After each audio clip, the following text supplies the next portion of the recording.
सुबह से निकली हुई हो तुम, कहाँ थी? देख रही हो शाम होने वाली है। अम्मी ज़ैनब से मिलने गई थी, आपको बताया तो था, उसी के साथ थी मैं। तो इतनी देर लगाने की क्या जरूरत थी? अम्मी प्लीज पुरसुकून हो जाए। आपने ही तो कहा था कि चली जाओ, मैं सारा काम देख लूंगी। क्या मसला है, फिर क्यों सवाल पूछ रही हैं? देखो, अगर मैंने तुम्हें इजाजत दी थी तो इसका मतलब ये नहीं कि तुम पूरा दिन बाहर रहो। 4 दफा पूछा है उन्होंने तुम्हारा कि नसरीन कहाँ है, नसरीन कहाँ है। जब वो अपने काम की तनख्वाह लेती है तो उसको घर पर होना चाहिए।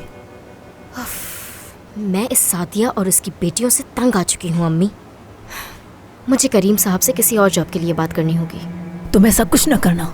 अगर तुम दूसरी जॉब ढूंढोगी तो ये तुम्हारी तनख्वाह बंद कर देंगे। ऐसा नहीं हो सकता अम्मी, करीम साहब ऐसा बिल्कुल नहीं होने देंगे और न ही मैं होने दूंगी।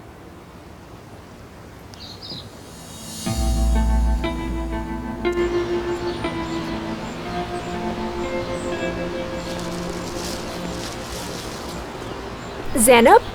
हाँ हनीफा खाला, जल्दी में आपको देखा नहीं। ये तुम इतनी जल्दी में कहाँ से आ रही हो? काम से आ रही हूँ मैं, अम्मी इंतजार कर रही हैं इसलिए जल्दी में हूँ। नसरीन के बारे में कुछ जानती हो क्या? नहीं, मैं उसके बारे में कुछ भी नहीं जानती। जुनैद आज तक जेल में है उसकी वजह से। उस नेकलेस के साथ की और भी चीज़ें गायब हैं। मेरा बेटा बहुत मुसीबत में है। सुन के अफसोस हुआ। ये सब उस नसरीन की वजह से हुआ जो मेरा बेटा आज जेल की सलाखों के पीछे है। आज इतने दिनों के बाद एक घर में मुझे काम करने के लिए नौकरी मिली है, क्योंकि हमारे घर में तो जुनैद के अलावा कोई कमाने वाला था ही नहीं। लेकिन तुम देखना, नसरीन को भी अपने किए की सज़ा ज़रूर मिलेगी। खाला, इस सब की सिर्फ नसरीन कसूरवार नहीं है, जुनैद भी इसमें बराबर का शरीक है। मैं तो अपने जुनैद को बहुत समझाती थी कि इस लड़की से दूर रहा करो, मगर वो मेरी एक नहीं सुनता था।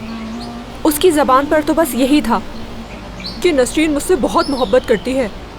ठीक है खाला, मुझे जाना है, मेरी अम्मी मेरा इंतजार कर रही है। खुदा हाफिज। एक बात सुनो, अगर उससे मिलो या फ़ोन पे बात हो तुम्हारी नसरीन से तो कह देना कि खाला हनीफे कह रही थी कि जेल की सलाखों के पीछे तो तुम भी जाओगी।